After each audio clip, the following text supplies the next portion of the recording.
Il fut un temps, dans l'histoire belge, où la simple mention d'un nom suffisait à embraser une nation entière. C'était l'étincelle capable d'embraser les rues des villes et de contraindre un souverain à abdiquer. Ce nom tabou était Lilian.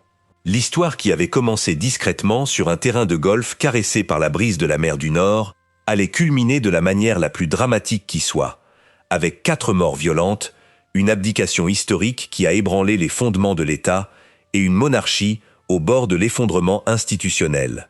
Bienvenue. Au cours de ce voyage, nous plongerons au cœur de l'un des scandales royaux les plus retentissants du XXe siècle. Un récit captivant où s'entremêlent amour interdit, ombre de la guerre, soupçons de trahison, rumeurs les plus sordides et la chute vertigineuse d'un roi déchiré entre sa couronne et son cœur. Préparez-vous à découvrir comment une idylle de palais peut bouleverser à jamais le destin d'une nation entière. Pour bien comprendre le séisme politique et social que Lilian Baels a déclenché en Belgique, il est essentiel de remonter le temps et d'examiner le profond vide qui régnait dans le royaume avant son arrivée. Nous sommes en 1935, et le pays tout entier est plongé dans un deuil collectif, une douleur si profonde et si durable qu'elle semble paralyser la nation. La cause de cette profonde blessure nationale est la mort soudaine et tragique de la reine Astrid, l'épouse bien-aimée du roi Léopold III. Astrid perd la vie violemment dans un accident de voiture sur les routes suisses, un événement tragique où le monarque lui-même était au volant. Elle n'avait que 29 ans, une jeunesse éclatante et une beauté qui captivait tous les regards, mais surtout, elle avait conquis l'affection et la dévotion du peuple belge avec une ferveur quasi religieuse. Sa mort soudaine plongea le roi Léopold dans un veuf inconsolable, un homme marqué par la tragédie et accablé d'un chagrin perpétuel. Entre-temps, l'image d'Astrid se métamorphosa dans l'imaginaire collectif. Elle cessa d'être une simple reine consort pour devenir une véritable sainte laïque, une incarnation de la lumière pure et immaculée dont la stature serait magnifiée à l'infini par le temps et le poids de la nostalgie dans la mémoire collective. Durant ces sombres années, personne en Belgique n'envisageait la moindre possibilité que quiconque puisse combler le vide laissé par Astrid. Personne, bien sûr, ne songea à une telle éventualité jusqu'à ce que le destin intervienne dans la monarchie avec l'arrivée de Lilian. Mary Lilian Baels naquit le 28 novembre 1916 à Highbury, Londres, au sein d'une famille dont le père, Henry Baels, était un homme politique flamand, influent et ambitieux. Fin stratège, il sut naviguer avec une habileté remarquable dans les méandres du pouvoir belge, jusqu'à obtenir le poste prestigieux de gouverneur de Flandre occidentale, une nomination qui lui fut conférée par le roi Léopold III en personne en 1936. La famille Baels appartenait de droit à cette bourgeoisie éclairée et infatigable, qui aspirait sans cesse au plus haut rang social, même si, aux yeux de la vieille aristocratie traditionnelle, elle avait encore du chemin à parcourir pour consolider une lignée séculaire. Et Liliane, avec son éducation impeccable, sa maîtrise de plusieurs langues témoignant de son intelligence supérieure, et un physique éblouissant que les chroniqueurs de l'époque ne manquaient pas de comparer à celui des grandes divas du cinéma, s'imposait à juste titre comme le joyau le plus brillant, le plus précieux et le plus raffiné de cette lignée prometteuse. Pourtant, durant ces premières années de sa jeunesse, ni Liliane elle-même, ni son entourage le plus proche n'auraient pu imaginer l'abîme sombre et tumultueux dans lequel les caprices du destin la plongeraient. La première rencontre documentée entre la jeune Lilian et le roi Léopold III eut lieu, selon les chroniqueurs de la cour et les témoins de l'époque, près du prestigieux golfe de Zout, situé dans une station balnéaire huppée et huppée de la prospère côte flamande. C'était en 1938. Le roi, alors âgé de 47 ans et veuf, était encore inconsolable de la perte tragique d'Astrid et subissait l'insoutenable pression de tout un pays qui observait avec une anxiété croissante l'horizon européen turbulent, où les lointains grondements d'une guerre imminente commençaient à résonner avec une insistance alarmante. Elle, pour sa part, était une jeune femme de 21 ans qui dégageait cette rare et magnétique combinaison de grâce naturelle, d'élégance innée et d'une détermination tranquille à laquelle peu d'hommes dans sa situation auraient pu résister. Ils se rencontrèrent au milieu des swings mesurés des clubs de golf, au détour de conversations en apparence anodines, sur la brise marine et l'herbe humide du parcours, et quelque chose d'imperceptible commença à se fissurer et à changer à jamais dans l'air salé de cette côte flamande, scellant un pacte invisible entre deux vies qui ignoraient tout du prix extrêmement élevé qu'elles paieraient plus tard pour ce caprice du cœur. Loin d'être une simple passade, la relation amoureuse entre le monarque et la jeune femme s'est développée avec une lenteur calculée, empreinte d'une prudence presque désespérée.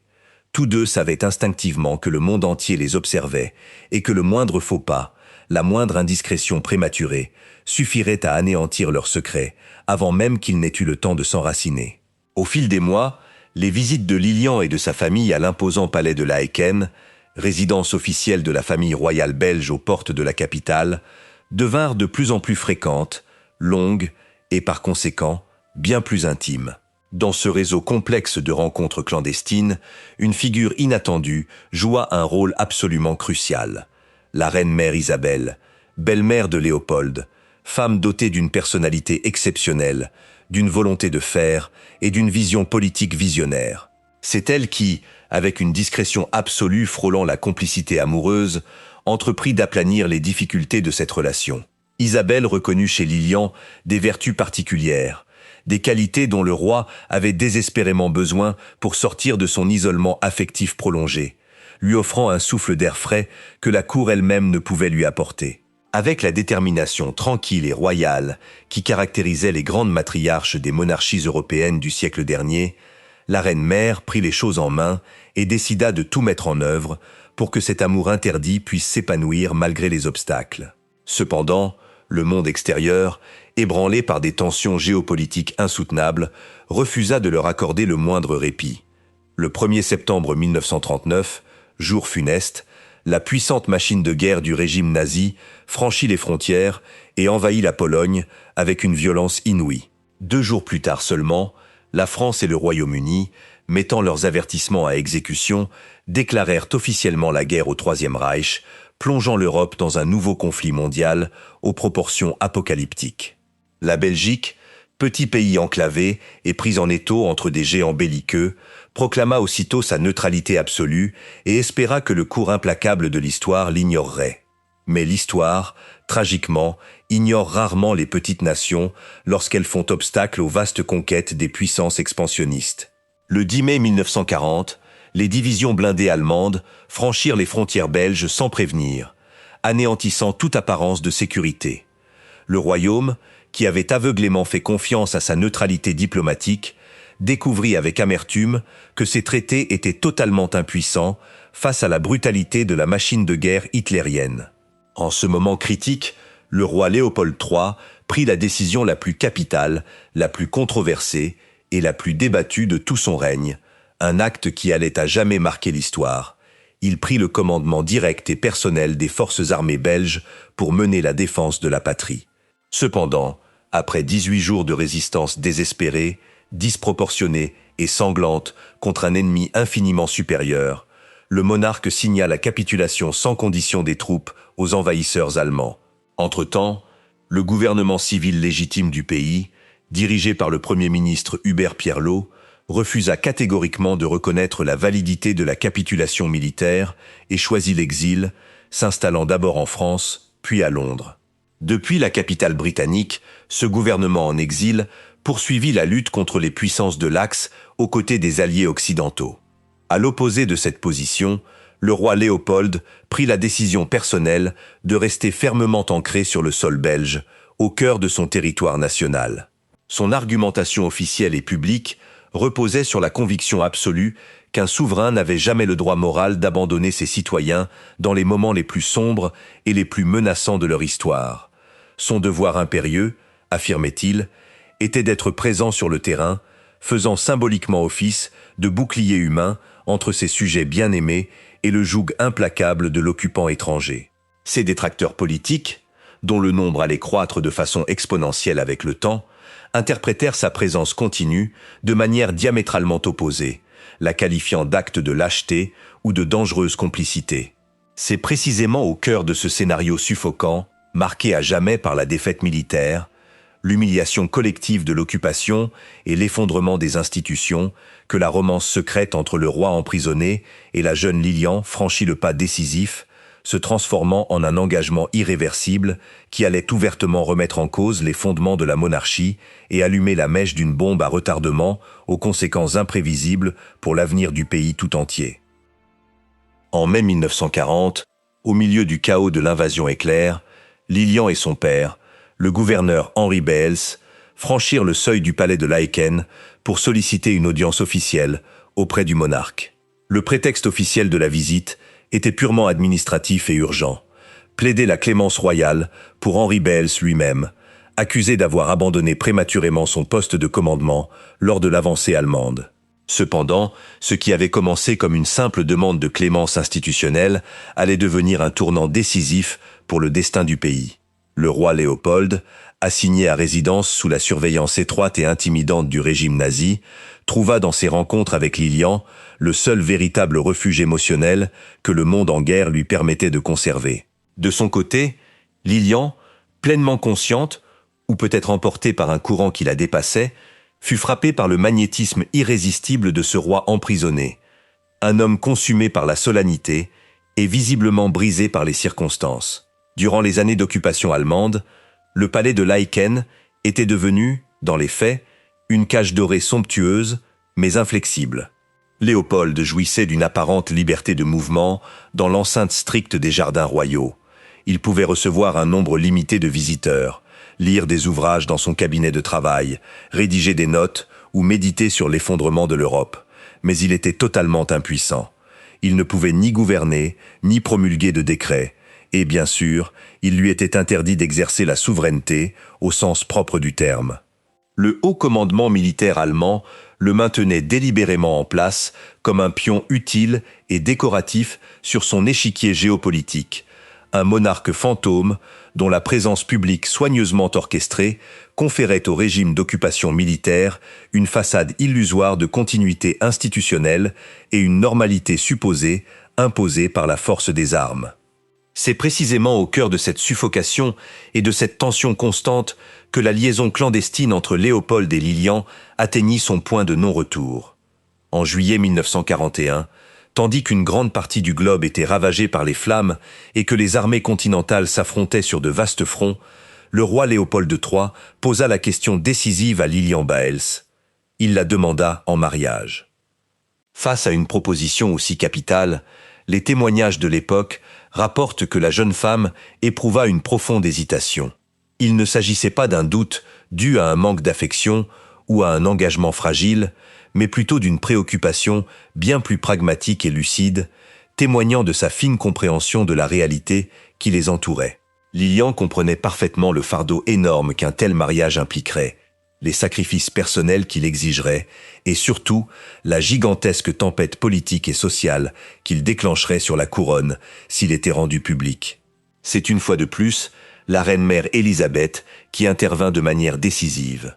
La souveraine, âgée et expérimentée, lui apporta son soutien inconditionnel, l'assurant avec conviction que le peuple belge, bien qu'initialement aveuglé par le chagrin, finirait par comprendre les raisons de leur union.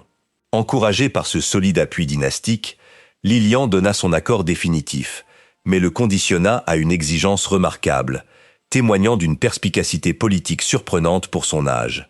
Elle renonça volontairement au titre de reine des Belges. Loin d'être un simple exercice de fausse humilité, cette renonciation était une manœuvre politique méticuleusement calculée. Lilian savait pertinemment que conserver le titre de reine, alors que le pays subissait les calamités de l'occupation étrangère et que le gouvernement légitime siégeait en exil à Londres, aurait constitué une erreur colossale, aux conséquences absolument dévastatrices pour la monarchie.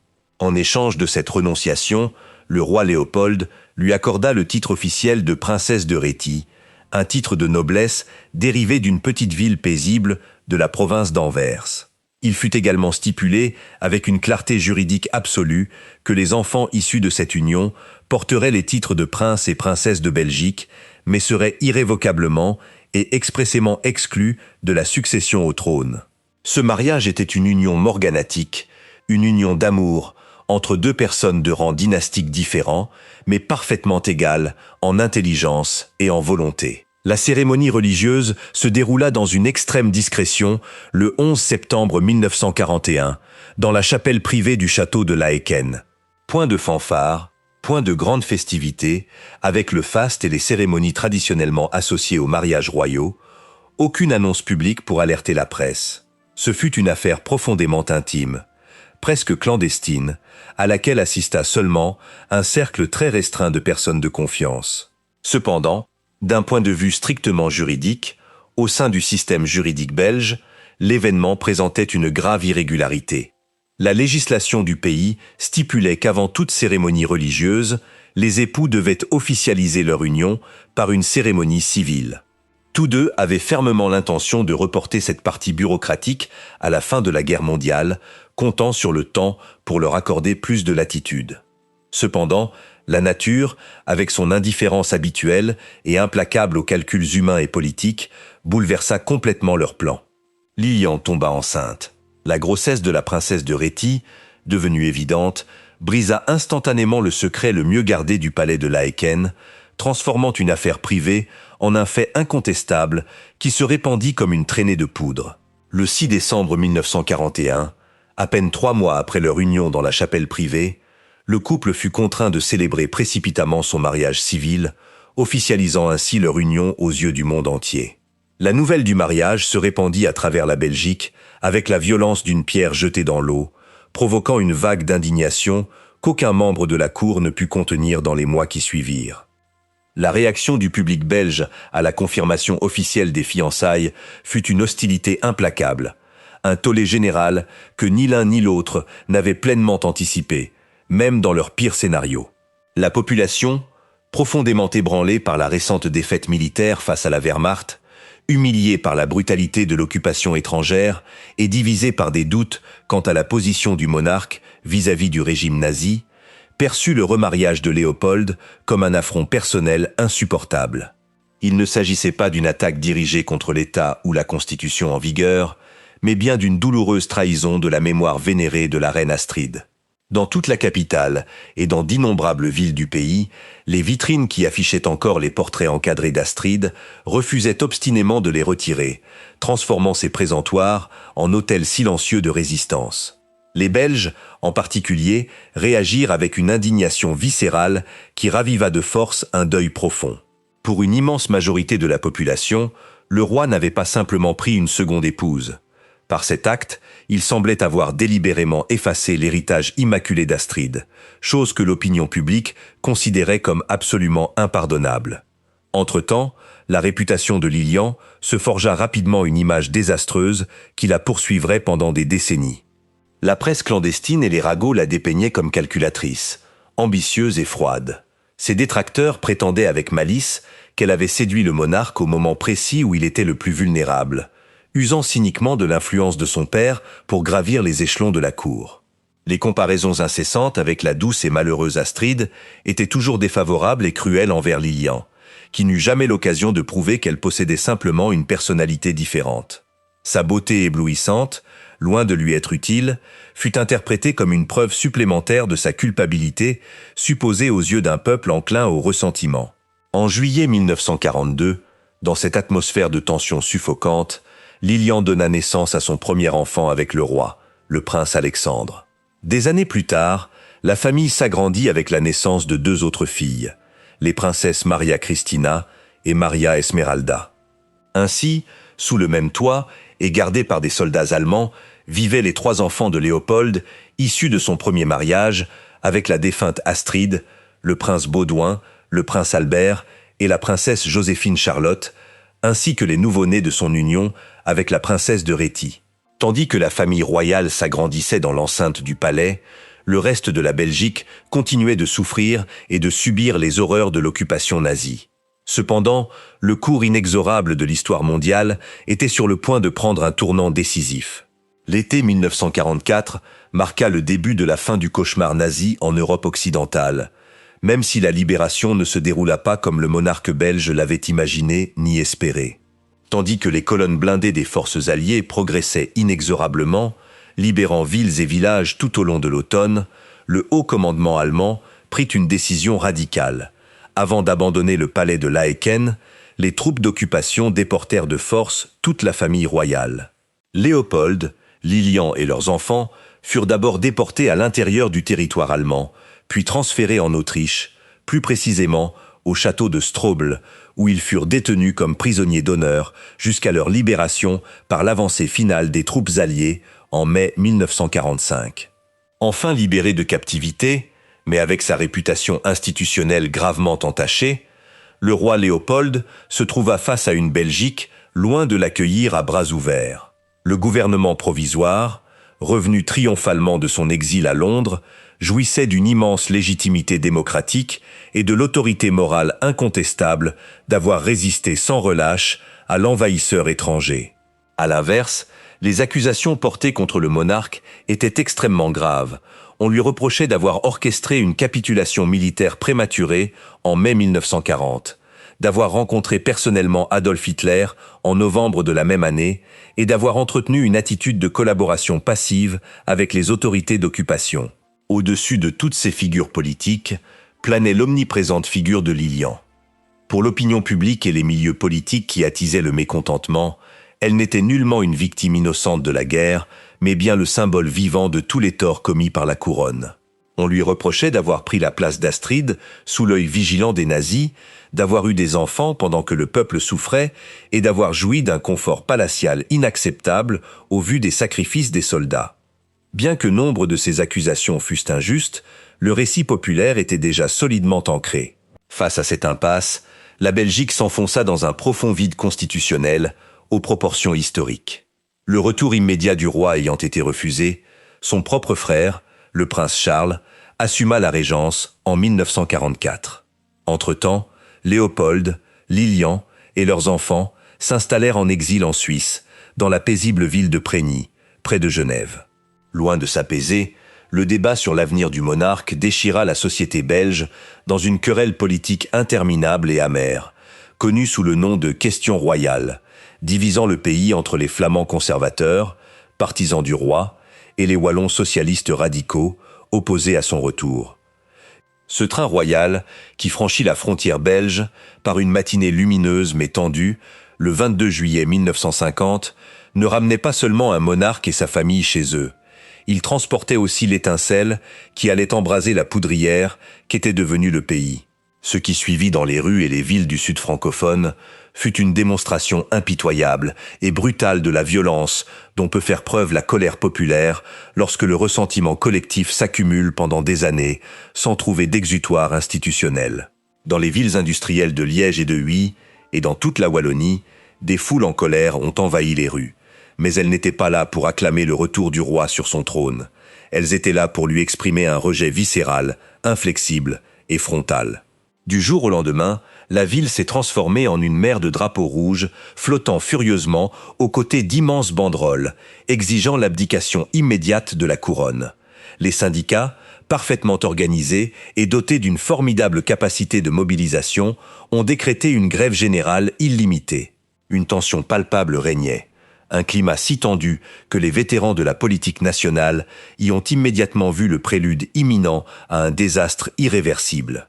Les jours qui suivirent, le retour du monarque furent marqués par les épisodes de violence civile les plus graves, destructeurs et sanglants qu'ait connus la Belgique depuis la fin de l'occupation nazie. Les usines fermèrent leurs portes, les quais du port se vidèrent et le cœur industriel du sud du pays s'arrêta net. À Bruxelles, la capitale, les manifestations étudiantes et ouvrières envahirent les principales avenues avec une intensité telle que le gouvernement les observa avec une effroi glaçante. Loin de rétablir la normalité démocratique tant attendue et proclamée par ses partisans, le retour du roi avait cruellement rouvert une plaie béante, la transformant en un foyer latent d'infection qui menaçait de ronger l'État jusque dans ses fondements mêmes. Le point de non-retour, le moment précis où la crise a basculé dans l'irréparable, s'est tragiquement matérialisé le 31 juillet 1950. Près de Liège, à Grasberler, les forces de l'ordre et la gendarmerie, débordés, ont ouvert le feu à balles réelles sur une foule dense de manifestants qui tentaient de marcher vers les centres du pouvoir. Le bilan de cette journée tragique fut effroyable. 4 ouvriers furent tués sur le bitume et des dizaines d'autres blessés, plus ou moins gravement. La nouvelle du massacre se répandit à travers le pays avec la rapidité et l'horreur d'un feu de forêt, transformant instantanément une lutte politique en un prélude terrifiant à la guerre civile. Les dirigeants syndicaux réagirent à ce bain de sang en appelant à des manifestations encore plus importantes et radicales, tandis que les partis de gauche au Parlement menacèrent de retirer tout soutien institutionnel si le souverain ne changeait pas immédiatement de position. Ce qui rendait cette situation psychologiquement dévastatrice pour Léopold lui-même, c'était la conviction profonde qui l'animait. Il croyait fermement détenir la stricte légitimité démocratique que lui avait conférée le référendum tenu quelques mois auparavant. Après tout, 57 Belges sur 100 avaient voté pour son retour. Pour son esprit monarchiste, cela constituait une majorité claire, incontestable et suffisante. Cependant, la dure réalité institutionnelle démontra que la démocratie dépasse largement le simple calcul des pourcentages et que la stabilité d'une nation ne repose jamais uniquement sur les votes, mais sur le fragile pacte conclu par la minorité vaincue, qui accepte le cadre de la coexistence. Et dans cette Belgique fracturée, la minorité n'était pas disposée à faire de compromis, surtout pas après que le sang de ses travailleurs ait souillé les rues. Retranchés au palais de Laeken, les membres de la famille royale vivaient dans une atmosphère suffocante et insupportable. Lilian, qui n'avait jamais nourri la moindre ambition de se retrouver au cœur d'une tempête politique d'une telle ampleur, ayant accepté le modeste titre de princesse de Rhétie, précisément pour rester à l'écart de la tourmente publique, se retrouvait désormais en plein dedans. Les rapports urgents que le cabinet des ministres envoyait au palais étaient unanimes. La situation était absolument intenable. Le roi devait céder, sous peine de voir la monarchie s'effondrer. Finalement, le 1er août 1950, le roi Léopold III prit la décision la plus difficile de sa vie publique. Il annonça officiellement son intention d'abdiquer en faveur de son fils aîné, le jeune prince Baudouin. Dans sa déclaration solennelle, le monarque s'empressa de souligner qu'il n'agissait ainsi ni par reconnaissance de culpabilité quant à sa conduite durant les années de la Première Guerre mondiale, ni en réaction aux accusations infondées de ses détracteurs politiques. Il le faisait uniquement et exclusivement pour la Belgique, pour préserver la paix du royaume et pour éviter que le prix de son maintien sur le trône ne soit payé du sang de ses compatriotes. La crise était terminée, mais le prix payé par l'institution royale laissa une empreinte indélébile dans l'histoire du pays. L'abdication solennelle de Léopold III ne se concrétisa pas immédiatement, le monarque ayant précisé qu'il céderait le pouvoir à son fils aîné dès sa majorité légale. Le prince Baudouin avait alors 20 ans, 30 jours avant d'avoir 21 ans, l'âge requis pour accéder officiellement au trône. Commença alors une période de transition singulière et délicate qui dura près d'1 an, un laps de temps étrangement suspendu entre la décision déjà prise d'abdiquer et l'acte formel et définitif qui consacrerait le changement de règne, tandis que la société belge s'efforçait de reconstruire sa normalité institutionnelle et sociale mise à mal. Durant ces longs mois d'attente, la princesse Lilian fut reléguée à une forme d'invisibilité stricte et absolue, imposée par les circonstances. Les apparitions publiques des membres de la famille royale furent réduites au strict minimum, adoptant une attitude délibérément austère et sombre, afin d'éviter toute étincelle susceptible de raviver la controverse latente. Lilian était pleinement consciente qu'une seule image d'elle en public suffirait à rallumer les braises de l'hostilité populaire que le temps commençait à peine à apaiser. Pendant ce temps, les 3 enfants nés de son mariage avec le roi grandirent dans ce climat de tension latente, protégés à huis clos, mais inévitablement marqués par l'ombre portée des conflits dynastiques qui secouaient le pays. Le 16 juillet 1951, Léopold signa enfin l'acte d'abdication et remit sobrement le destin du royaume à son fils Baudouin, qui, tout juste âgé de 21 ans, devenait officiellement le 5e roi des Belges. La cérémonie se déroula dans une atmosphère d'austérité rigoureuse, totalement dépourvue de la splendeur, du faste et des fanfares qui accompagnent traditionnellement les grandes transitions royales. Il n'y avait aucune raison apparente de se réjouir, si ce n'est le soulagement collectif face à la fin prématurée d'une crise qui avait coûté si cher à la nation. Peu après la passation de pouvoir, Léopold quitta le palais de Laeken avec Lilian et leurs 3 jeunes enfants pour s'installer au château d'Argenteuil, une résidence située aux abords de la capitale, mais suffisamment éloignée du centre politique et du pouvoir. La décision personnelle de Léopold de rester en Belgique après son abdication, au lieu de retourner dans le confortable exil suisse où il avait passé une grande partie de l'après-guerre, constituait en elle-même une prise de position politique éloquente. En choisissant de rester, l'ancien monarque proclamait publiquement son appartenance indéfectible à la Belgique, prêt à mourir sur sa terre natale, affirmant n'avoir rien à fuir ni à se reprocher. Cependant, cette décision plaça immédiatement le jeune roi Baudouin dans une situation extrêmement délicate. Le nouveau monarque, sans expérience gouvernementale et contraint de consolider son autorité institutionnelle fragile, devait régner alors que son propre père, le roi déchu, vivait à quelques kilomètres seulement et recevait des visites constantes dans un château qui faisait perpétuellement la une des tabloïds et l'objet d'un examen minutieux de la part du public. Et au centre de tous les regards, inévitablement, demeurait la figure de Lilian. Désormais officiellement princesse de Réti, elle entrait dans une phase de sa vie qu'aucune école de protocole n'aurait pu prédire avec exactitude. Elle n'avait plus le statut d'épouse du souverain régnant, mais portait le lourd fardeau d'être la veuve politique d'un règne interrompu par un conflit, la belle-mère d'un jeune roi inexpérimenté dans les arcanes du pouvoir et la mère de princes exclus de la succession. Sa position protocolaire était définie, mais la réalité humaine était une bombe à retardement, prête à exploser une fois de plus. Loin d'apaiser les tensions, le temps n'a fait qu'ajouter une nouvelle dimension à la turbulence de l'histoire. Tandis que le jeune roi Baudouin s'efforçait de consolider son autorité sur le trône, des rumeurs si subtiles et explosives commencèrent à circuler dans les couloirs du pouvoir et les plus hautes sphères politiques que, si elles avaient été publiquement confirmées, elles auraient complètement éclipsé tous les scandales précédents de la monarchie belge. Il s'agissait de murmures persistants concernant la nature supposée de la relation entre le nouveau souverain et sa belle-mère, la princesse Lilian, un lien que beaucoup interprétèrent mal ou scrutèrent à la loupe. Ces spéculations ne restèrent pas de simples rumeurs. Elles trouvèrent refuge dans des documents d'une importance historique capitale. Des années plus tard, lors de l'ouverture des archives personnelles et des journaux intimes d'Achille Van Acker, qui fut Premier ministre de Belgique à plusieurs reprises après la guerre, des chercheurs découvrirent des passages profondément troublants. Cet homme politique socialiste, pragmatique et familier des rouages du pouvoir, avait consigné dans ses écrits des rapports des services de sécurité qui interceptaient les communications et suivaient les déplacements de la famille royale. Parmi ces documents figuraient des conversations téléphoniques où le jeune roi assurait Liliane de son dévouement absolu par des formules telles que « Je suis à toi », ainsi que des récits de voyages en train de nuit dans les Alpes.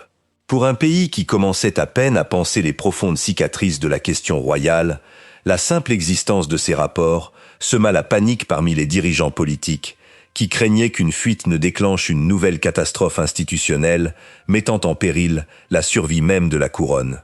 Bien que les journaux soient restés sous clé pendant des décennies et que la vérité exacte ait été étouffée par le silence de la cour, le poids de ce mythe a prouvé que certains scandales ne s'effacent jamais vraiment.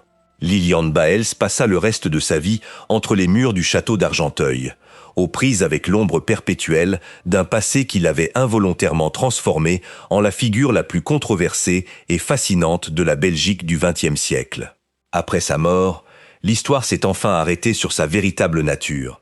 Ni la criminelle impitoyable dépeinte par ses détracteurs durant les heures les plus sombres de la guerre, ni la sainte immaculée que certains ont cherché à dépeindre, mais plutôt une femme d'une intelligence incontestable, prise dans l'engrenage implacable du pouvoir, de l'amour et de la tragédie d'une nation déchirée.